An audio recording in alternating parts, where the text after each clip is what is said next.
సరిగ్గా 12 సంవత్సరాలు వెనక్కి వెళ్తే హిందూ మతోన్మాదుల చేతిలో అంతమైన ఒక పాస్టర్. అప్పట్లో అది ఉమ్మడి ఆంధ్రప్రదేశ్. హైదరాబాద్ నుండి సరిగ్గా 70 కిలోమీటర్ల దూరంలో ఉన్న ప్రాంతం.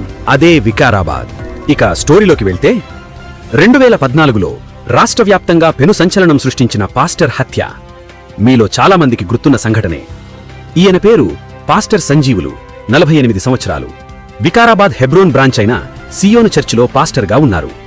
ఈయనకి భార్య, 4 పిల్లలు ఉన్నారు. ఎవరితో విభేదాలు లేవు. తన సేవేదో తాను చేసుకుంటూ ఉన్నాడు. కేవలం మత ఉన్మాదం వల్ల చేసిన హత్య మాత్రమే.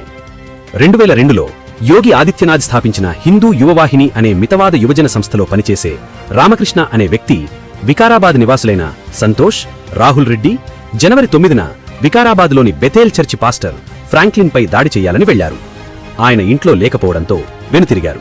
మరుసటి రోజున జనవరి 10న సియోను చర్చికి వెళ్లి పాస్టర్ సంజీవులపై ఇనుప రాడ్లతో, కత్తిలతో దాడి చేశారు. కేకలు విని పాస్టర్ భార్య పరిగెత్తి రావడంతో తనపైన కూడా దాడి చేసి పరారయ్యారు. అనంతరం బైక్పై బేకరీకి వెళ్లి ఆ తర్వాత హోటల్కి వెళ్లి భోజనం కొన్నారు.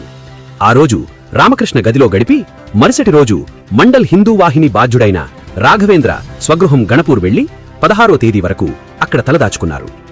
గాయపడిన పాస్టర్ని హైదరాబాద్ యశోదా హాస్పిటల్కి తరలించారు. 7 చోట్ల కత్తితో గాయాలయ్యాయని డాక్టర్లు చెప్పారు.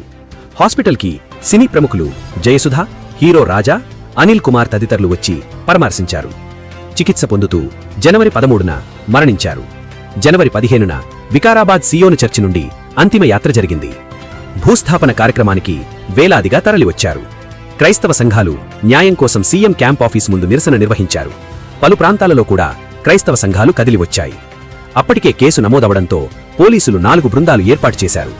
ఈ హత్యకి కొన్ని రోజుల ముందే నార్కెట్పల్లిలో ఇదే తరహాలో ఒక పాస్టర్ హత్య జరిగింది. నిందితుల కాల్ డేటా పరిశీలించి ఇసాఖాన్ బాగ్ వాటర్ ట్యాంక్ దగ్గరలో ఉన్న సంతోష్ ఇంట్లో నిందితుల్లో ఒకరు శివ ఉన్నాడు అని సమాచారంతో పోలీసులు అక్కడికి చేరి వాళ్లని అదుపులోకి తీసుకుని తమదైన శైలిలో విచారించగా మిస్టరీ వీలింది.